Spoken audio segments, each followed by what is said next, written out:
Апта ичиндеги маанилүү жаңылыктар, студияда Диана Нурлан кызы.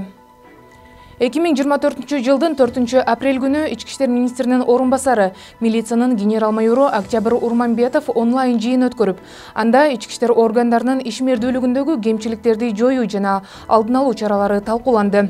Жетекчилер кырдаалдын абалына жана ички иштер органынын ишиндеги кемчиликтерге кеңири талдоо жүргүзүштү. Жыйынга Ички иштер министрлигинин борбордук аппаратынын тиешелүү кызматтарынын, шаардык жана райондук ички иштер бөлүмдөрүнүн жетекчилери катышты.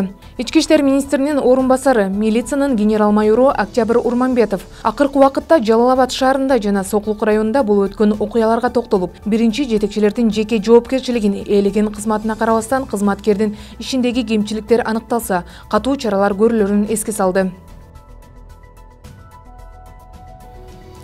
Бишкек шаарынын Ленин районунун аймагындагы үй-бүлөлүк зомбулукту алдын алуу боюнча түшүндүрүү иштери жүргүзүлүүдө. 2024 жылдын 4 апрель күнү Бишкек шаарынын Ленин райондук ички иштер башкармалыгынын коомдук коопсуздук кызматынын кызматкерлери тарабынан түшүндүрүү иштери жүргүзүлдү. Анда милиция кызматкерлери милициянын көчмө кабылдамасы менен Ленин районунун аймагында жашаган үй-бүлөлүк зомбулук менен каттоодо турган жарандарды үймө-үй кыдырып алдын алуу жана түшүндүрүү иш-чараларын жүргүзүштү. Жол кырсыктары бейажал өлүмдөрүнүн себепкери, үй-бүлөлөрдүн трагедиясы болууда. 2024 жылдын 1 апрелинде Нарын областындагы Кыргыз Республикасынын Ички иштер министрлигинин жол кыймылынын коопсуздугун камсыздоо башкы башкармалыгынын демилгеси менен жол коопсуздугун камсыз кылуу, жол транспорт кырсыктарын алдын алуу багытында жыйын өткөрүлдү.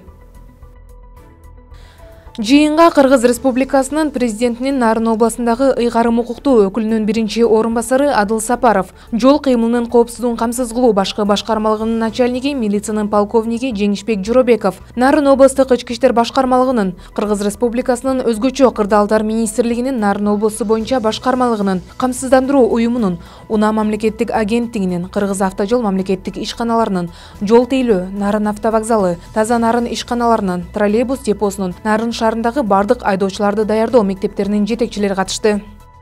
Ысык Көл областынын туристтик милициясы кышкы туристтик мезгилде ийгиликтүү өткөрүүнүн жыйынтыгын чыгарды. Ысык Көл областынын ички иштер башкармалыгынын туристтик экологиялык милициясынын маалыматы боюнча 2023-2024 жылдардагы кышкы туристтик мезгили ийгиликтүү аяктады. Кышкы туристтик мезгил туристтердин агымынын олуттуу өсүшү жана аймактагы иш-чаралардын коопсуз өтүшү менен өзгөчөлөндү. Ноябрдын ортосунан апрелдин башына чейин Ысык Көл областындагы Каракол лыжа базасында эле 200 миңдей адам эс алып кетишти. Алдын ала статистикалык маалыматтар боюнча, кыш мезгилинде Ысык Көл областына келген туристтердин саны мурунку туристтик сезонго салыштырмалуу болжол менен 20%-га өскөн. Бул кыш мезгилинде аймактын туристтик потенциалына көңүл буруу боюнча жергиликтүү туристтик фирмалардын, мейманканалардын жана мамлекеттик уюмдардын ийгиликтүү ишинин көрсөткүчү болуп эсептелинет.